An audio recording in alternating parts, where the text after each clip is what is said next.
I thought the line wasn't very good because it was clear that I was a black person playing that part.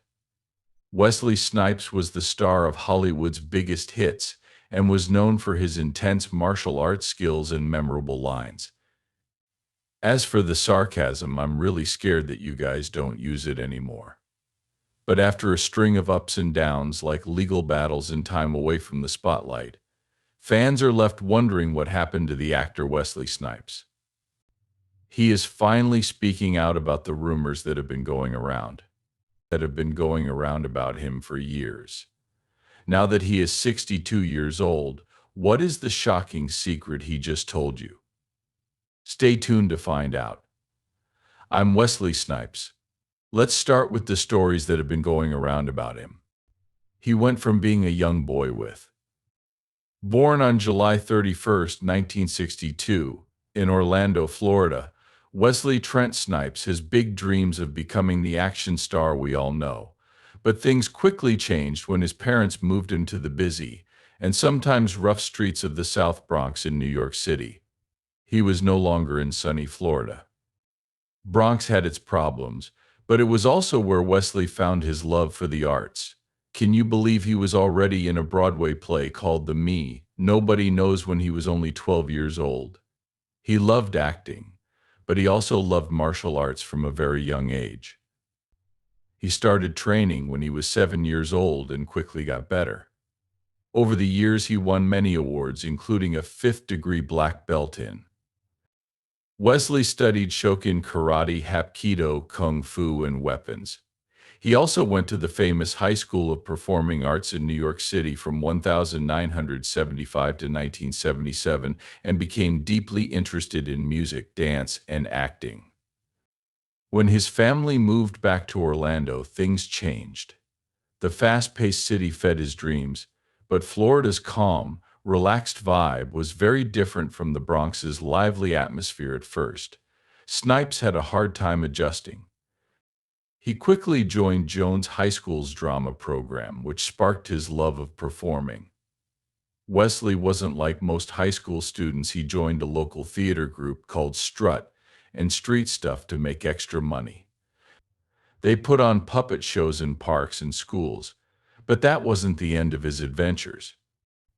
He was so good that he did a one-man show in which he played Puck in Shakespeare's A Midsummer Night's Dream. His performance was so good that it won him an award, making him an even bigger rising star. Wesley knew he wanted to follow his dream of becoming an actor after he graduated from Jones High School. He worked hard at acting while at the State University of New York at Purchase and got better at it. His hard work paid off. He quickly became a star in a number of shows, but what was the exact moment that turned him from an acting school kid with talent to one of Hollywood's biggest stars? Stay with us as we talk about the big discovery that changed Wesley Snipes' life for good. For Wesley Snipes to make progress, he needed to be Wesley. When he first came out in Hollywood, people weren't nice to him, but Snipes was so interesting that no one could avoid him. He stood out because he was naturally active and had a magical air about him. In the tough world of show business, these traits helped him stay alive early on. He worked with future stars, big names in the business, and even an Oscar-winning director. Who would have thought that Wesley's first show on Broadway would be The Boys of Winter in 1985? It was a big step forward in his career, and people were impressed by his performance, which led to parts in TV commercials and regional theater. But it was when a casting agent saw him at a talent show that he got his big break.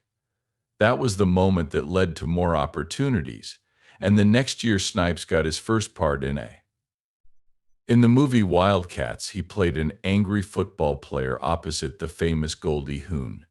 It was a big deal, and it was the start of a long relationship with actor Woody Harrelson.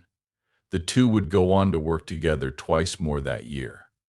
Snipes also co-starred in Streets of Gold, which was directed by Joe Roth, who would later become a studio executive. He played an up-and-coming boxer named Wesley, who was having a rough time. Michael Jackson really stood out in the movie Bad. Wesley Snipes played a gang boss who got into a famous fight with Jackson. Spike Lee, who directed the movie, said that Wesley was so good at his part that Michael Jackson must have been scared to death. Just think about how powerful that would have been in just one music video. Martin Scorsese directed the longer version of Bad, which also has a fight, in which Snipes' character beats Jackson's character by dancing him to submission. That scene became famous and put Snipes on the map in Hollywood. Even after only a year, people were already noticing how talented he was. But like most jobs, Snipes had a dry spell.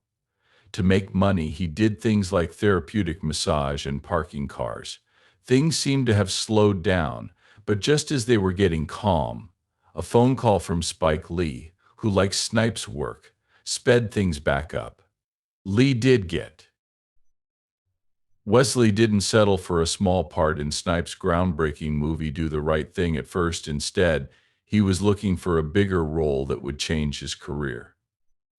In 1989, he got that chance when he was cast as Willie Mays in the hit comedy Major League Hayes Talked a Lot and Stole the Base.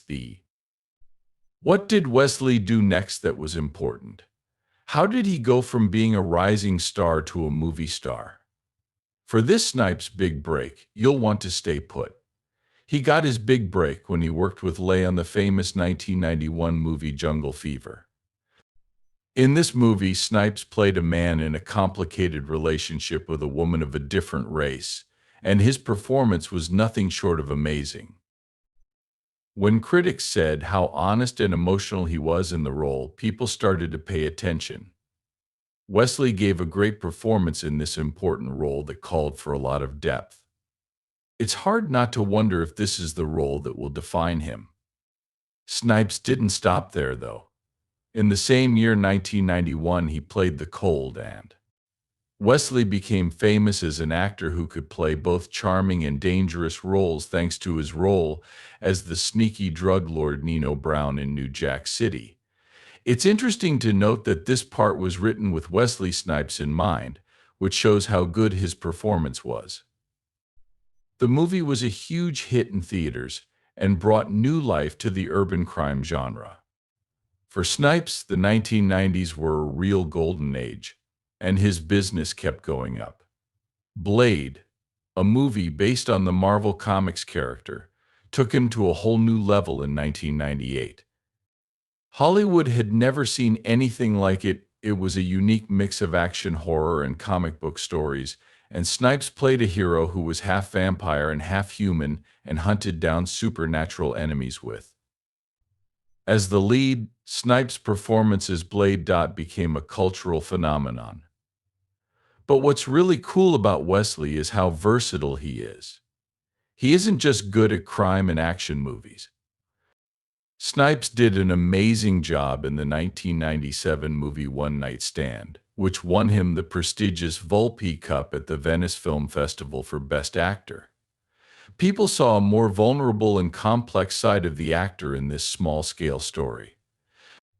After this, he had other great roles, like The Moving One in the Water Dance 1992, a touching drama, and the unforgettable comedy Thanks for Everything Wong F. Julie Newmar 1995, in which he played a drag queen.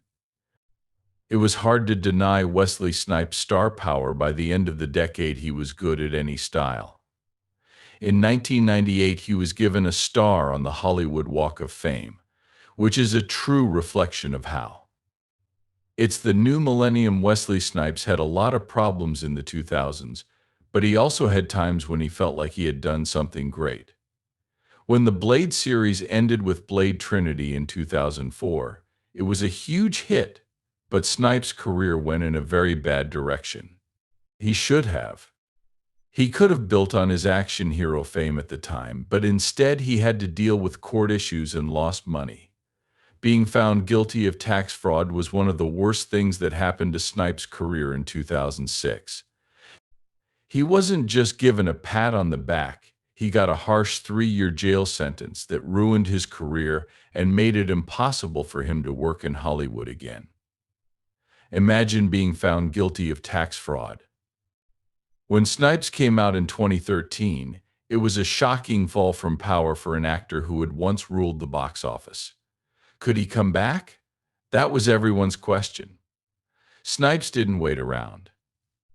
After being out for a year, he came back to the big screen with a part in The Expendables 3, where he reunited with Sylvester Stallone and a cast of new actors. Joining an all-star group brought back memories of his days as an action star. It was clear that he wasn't ready to go yet. Over the next few years, Wesley Snipes continued to make a name for himself in Hollywood, but this time with a wider range of roles. In 2019, he starred opposite Eddie Murphy in the historical comedy. He was very versatile and good at timing jokes in Dolomite Is My Name. Then there was Coming to America and True Story in 2021, which starred Snipes and Kevin Hart. People liked his roles in these movies, but they didn't make him as popular as they used to. It's strange that he didn't get more attention.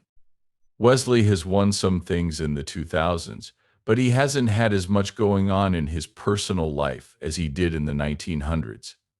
Fans have noticed that the former action star is harder to find, even though he's been in a few big movies and TV shows lately. The Wesley Snipes we all knew is nowhere to be found. Why has he taken a step back? We can now move on to the next part, which goes into more detail about the bad things that happened in his hard childhood. He still had problems with those things after college. In his first year at Purchase College, he was one of only 4 African-American theater arts students. As Snippet said, that must have been very lonely, like mold on white bread. He was smart and good-looking, but he had trouble fitting in with people who. Malcolm X's writing saved Snipes' life. They made him feel strong and good about himself, which helped him get through these hard times. The goal wasn't just to get by, it was to do well in a place that wasn't always nice. This helped him figure out who he was and set him on the path to becoming a performer. Snipes even became a Muslim during his first year of college. His faith gave him strength. Islam gave him comfort and strength that kept him grounded and showed respect when everything else around him seemed like it might not work out. At that point, Islam had made him strong enough, but he was ready to leave and go his own way. After 3 years, he gave up the faith. There was nothing stopping Snipes from always getting better. Wesley still wanted to be an actor, even though it was hard for him to fit in. When he was in college, he tried out for the part of a break dancer in Harry Bond's movie Beat Street. It's too bad Snipes didn't get the part, but it taught him something and made him want to keep going. Wesley Snipes did something brave because he wanted to show what he could do. He was very good at acting, had a lot of experience, and was very charming, but he never got the lead role in any of the school plays. Imagine that he had the potential to be a Hollywood star but wasn't given major roles at his own college. He dropped out of college early because he was ready to work full-time, and his bet paid off right away.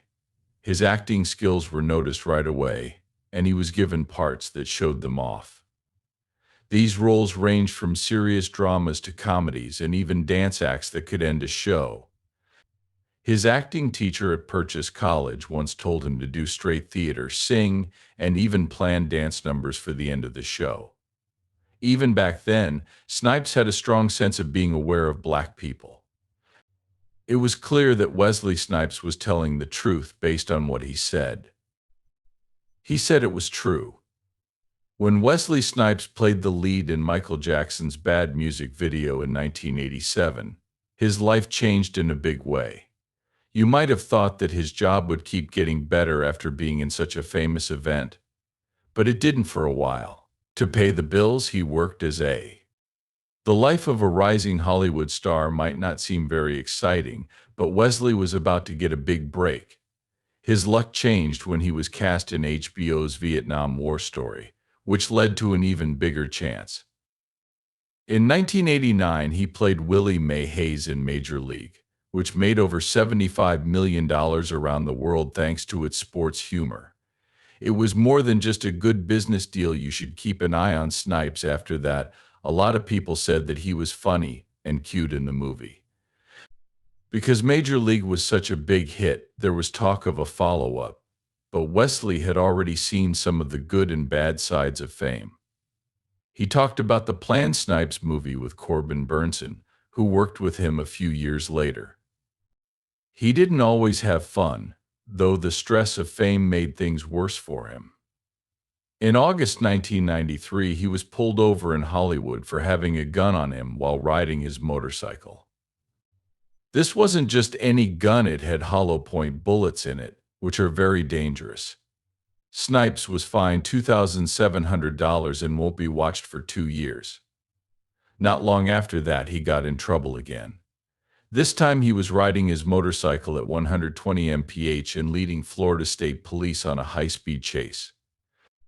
The chase ended in a crash, and he only got a ticket for careless driving.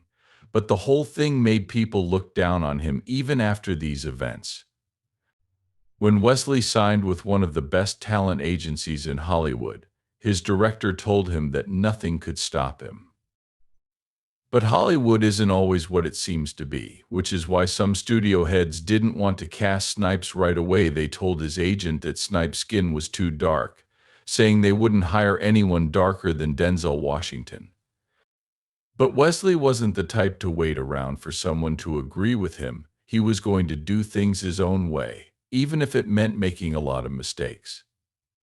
When he played Nino Brown in New Jack City, Wesley was brave because he thought it would be a great chance to show what he could do.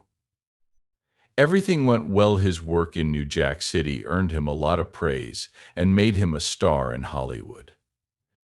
He thought he was the most famous person in the world, but fame had some bad effects. In the spring of 1991, while making Water Dance, Wesley went through something that would shake him to the core of his being. Although the company let him take a Mustang, someone on the set said it was stolen when it wasn't theirs.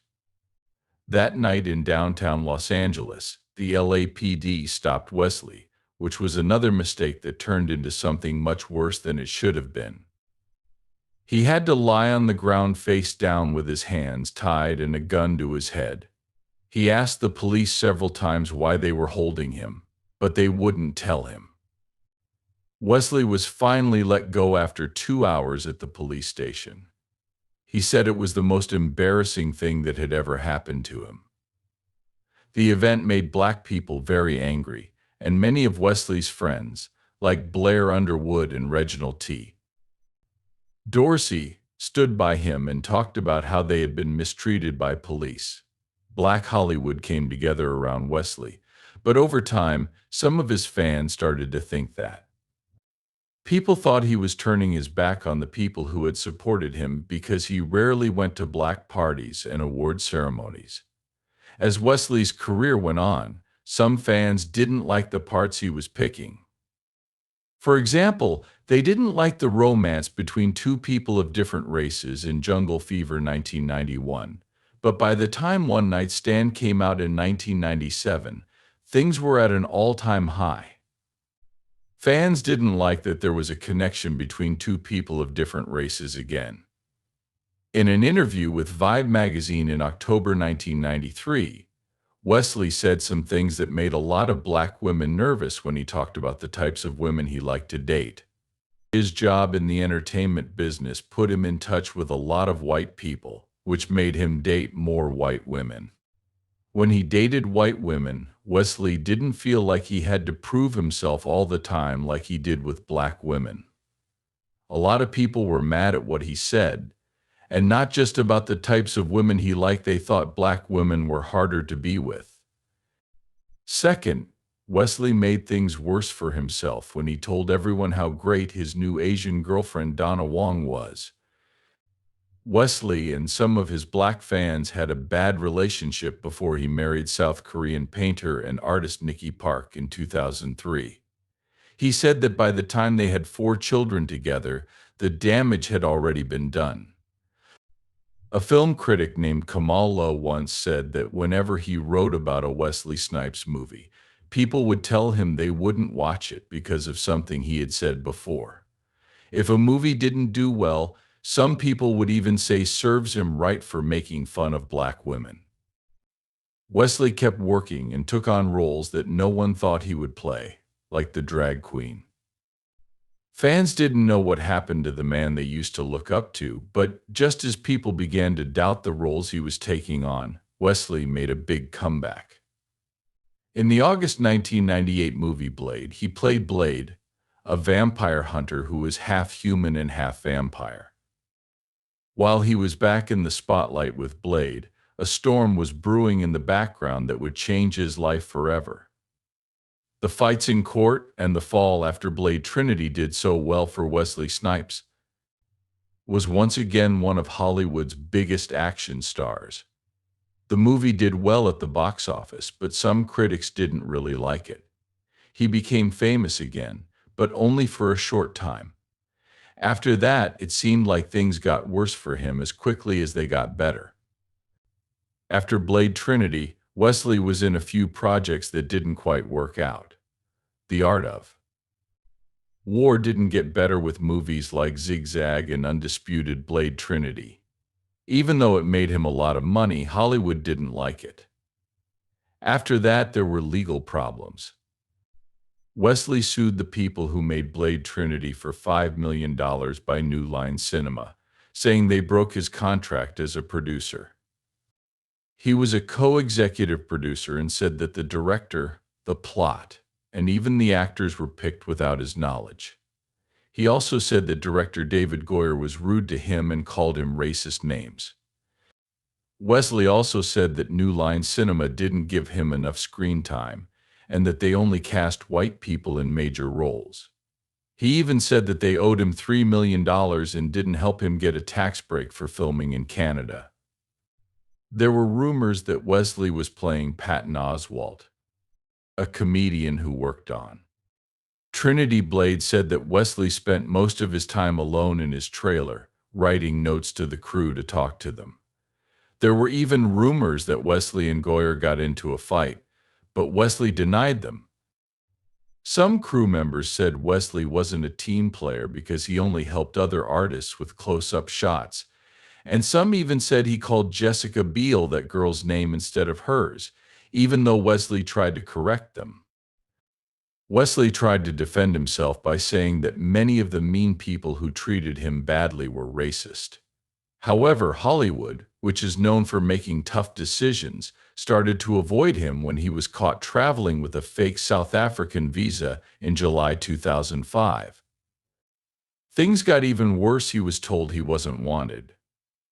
In 2019, Marvel announced that the Blade series would start up again, but Mahershala Ali would play the lead role instead of Wesley. It was clear that Hollywood would move on without him, even though he wasn't upset. In the 1990s, Wesley was one of the highest-paid actors. He made $10 million per movie plus 10% of the profits. However, his financial situation got worse as the 2000s approached. In 2002, the William Morris Agency sued him for a loan of $500,000, and the bank took back the $1 house he bought in Florida. $7 million in 2003, but when it was sold, only $636,000. They told Wesley that the mortgage papers had a fake name on them, so he should stop. He tried to avoid the IRS by not declaring the $38 million he made as income and writing strange letters asking for safety under the Constitution, instead of coming up with the plan he said it was a client. The courts didn't agree with him, and in 2007 he was charged with not having filed his tax returns for the years 1999 through 2004. This hit him hard because his tax bill was about $12 million. The government told him that he and two other people were planning to cheat on their taxes for 3 years, who put their trust in the wrong people. Wesley fought the charges, but he was found guilty of 3 misdemeanors for not paying his taxes and given a 3-year prison sentence plus a huge fine of up to $5 million. He also had to pay an appeal. in which he said that his sentence was too harsh and that he would not be able to get a fair hearing in Florida. His appeal was turned down, and he was sent to a federal prison in Pennsylvania for 28 months. When he got out of jail, the IRS told him that he still owed almost $18 million. In back taxes. Wesley couldn't take it anymore. He sued the tax office, saying they had lied about his numbers to get more money from him. He lost his job and looked even worse in the public's eyes because of the court cases. He kept getting movie roles, but they weren't coming up very often. People in the movie business were eager to see how he would handle this. After everything Wesley had been through, was it possible for him to come back to Hollywood? He's still working, but mostly in smaller, less important roles because he can't get the big roles he used to. It's interesting that he loves dancing and musical theater more than making movies. Wesley once told me, but it didn't fully satisfy me, which means that if he had to choose between making a movie and an opera, he'd always make the opera. Even though things go up and down in Wesley Snipes' life and work, he keeps going. His story shows that you can keep going even when bad things happen. You need to keep going and grow as a person, even when things go wrong in life. Now it's your turn. How do you feel about Wesley Snipes? Leave your answer below, family. I hope you enjoyed the video. If you did, please like it and subscribe to our channel. If you liked it, watch the next movie that comes up before you leave Videolytics Tools Compare.